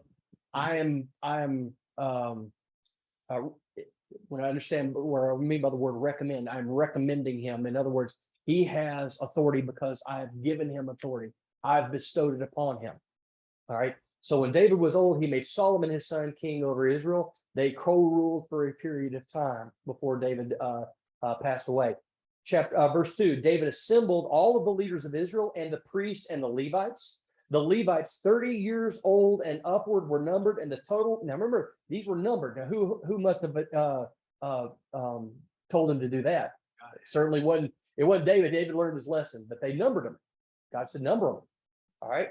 So the Levites, 30 years old and upward, which was essentially a grown man at 30 years old and upward, able to participate in the worship, able to lead, able to do all of these things. The total was 38,000 men, 38,000 men who were capable of service to God. 24,000 of these shall have charge of the work in the house of the Lord. This means when the temple is finished, these are the men that will come in and they will be of service. They will do all of the things. All you do is go back to the commandment to Moses. because that's where you find all of the service that these men did. This did not mean that they were in charge of the building of the house of the Lord, but they were in charge of the worship. Now, people look at it and think, how would that many do it? They worked in shifts. There was a period of time that they were told to come in, and you would be in charge of this aspect of the house of the Lord, and you would serve your period of time, and then you would go back home, and then your time would come around again, and pretty soon these men would have young sons. They would bring them, and they would show them how to do the things of the house of the Lord. So 24,000 of these are going to be at work in the house of the Lord. 6,000 shall be officers and judges. That's interesting, judges. So when you had a problem, when you had an issue with your brother, what would you do? Yeah, it had to be arbitrated. You would you didn't come to fisticuffs. You didn't allow might makes right. You would come and you would bring your case to the judges, and the judges would listen. Wise men would listen. They would hear, and they would issue a judgment. And that judgment was binding because they were men of God. 4,000 gatekeepers, and 4,000 shall offer praises to the Lord with the instruments that I have made for praise. Here's David again taking that aspect of the worship. He instituted that. That was not God. He instituted that. And David organized them in divisions corresponding to the sons of Levi. Remember, it goes all the way back to Levi. That tribe produces the Levites. They are the only ones that were authorized to be of this kind of service. They did not have a territory that was their own. They were scattered amongst the people. They would be judges where they were. They would be arbitrators where they were. They would instruct the people if there was a problem about the law. These were the men that sat in the gates of the city. I'm curious, when the law says this, what does this mean? And they would sit and that's where we get the word kibbutz from, that old Yiddish word. They would sit and they would talk about it, and then they would talk for hours. And they would parse all of these words, and they would if that means that, then what does this mean? There could be some problems with that, though. Can't there be? And we got to be careful about that. But anyway, he goes all the way through this, and he discusses all of these sons of the Levites and their jobs and all of the things that go along with it. We are not going to get into this. There really isn't much productive, not much productive can come out of discussing all of these names, so we're not going to.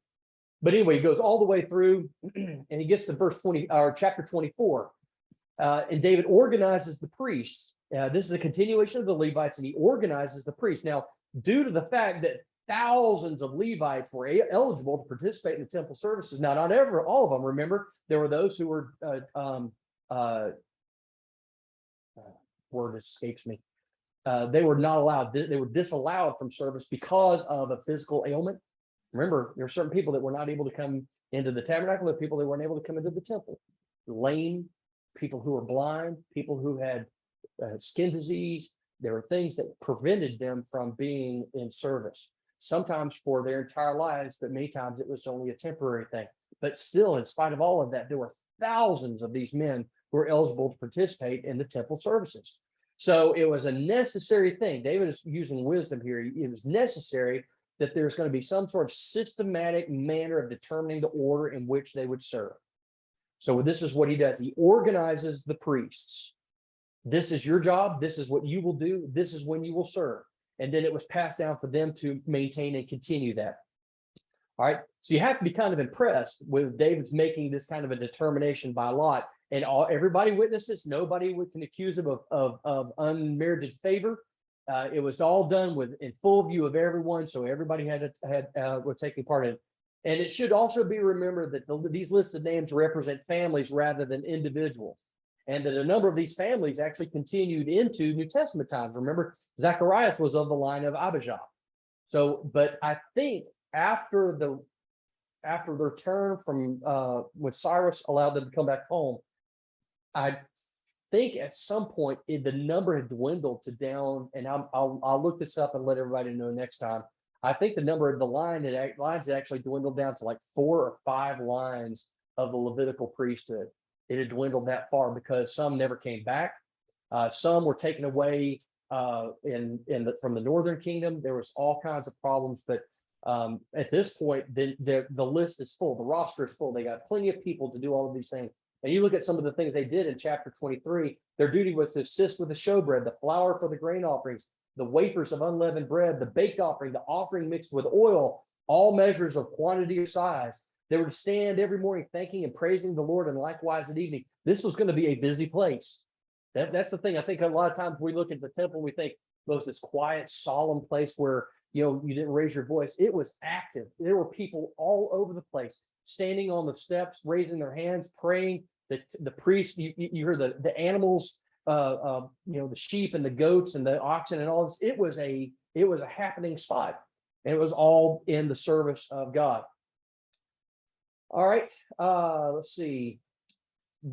Chapter 25. This is a listing of David's musicians. We don't really need to get into that, but he organizes the musicians. They prophesied with lyres, with harps, and with cymbals. Let's see. I thought that there was going to be something else going to put in there. 24. Yeah, 24 was he listed them and then he divided them up. 25 is the listing of the musicians alone.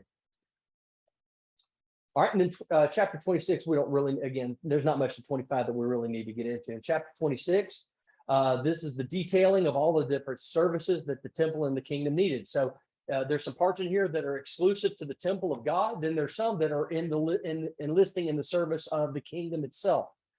You have treasurers, you have doorkeepers, you have guards. Even after this beautiful temple and all of its gold overlay and everything was going to be built, there's lots of treasure left over. Well, that had to be guarded. It had to be inventoried. It had to be spent.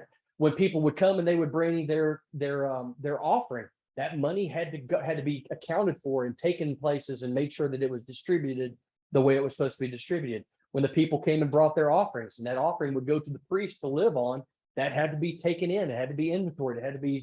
There were storekeepers. They were in charge of just keeping all of the stores of food that were brought in by the people. As well as all of the meat that was offered up, and portion of that, of course, went to the priests. All right, so all of that is in chapter 26. In chapter 27, verses 1 through 15, these verses present the structure of David's military establishment. And this is pretty impressive. It consisted of a standing army of 288,000 men. Not insubstantial. They were rotated 24,000 at a time, month by month, under the commanders that are mentioned here, starting in verse 2 all the way through. But each division numbered 24,000, and there ended up being 288,000 all the way at the end of the day, all of them together. So this arrangement pretty much continually surrounded David with about 24,000 armed men month by month, and made available for any emergency the entire 288,000. If something happened, he could easily muster an army of well over 250,000 men. And it also, this is pretty wise. This is extremely wise, actually. It left the soldiers practically free 11 months in the year to pursue their own interests. Be with their families, plant and till crops, engage in animal husbandry, have vineyards, whatever it is that they might want to do in their off time. They had 11 months that they had to themselves, and these men would rotate in 24,000 at a time. All right, in verse 16 through 24, this is the listing of the tribes and their leaders. And I'm not going to go into all of them. You can read these, but if you look, it's strange that there are two tribes that are not mentioned. Anybody know which ones aren't mentioned? I know everybody's going to go, okay. You have to remember all 12 who they were. There are two tribes that are not mentioned. But the list of 12 is complete even without those two tribes. That might be an extra credit question on. Number one is to hear Gad and nope. Asher. Gad and Asher are not listed, but there's still a list of 12 tribes because you have Ephraim and Manasseh that are included in there. Gad and Asher are not. It's kind of strange that they're not mentioned, but again, the list there's 12 tribes. Did not number, if you go down a little bit further, they did not number any of the Israelites under 20 years old. It's interesting because we'll send an 18-year-old to war, but at that time you're 20. Nope.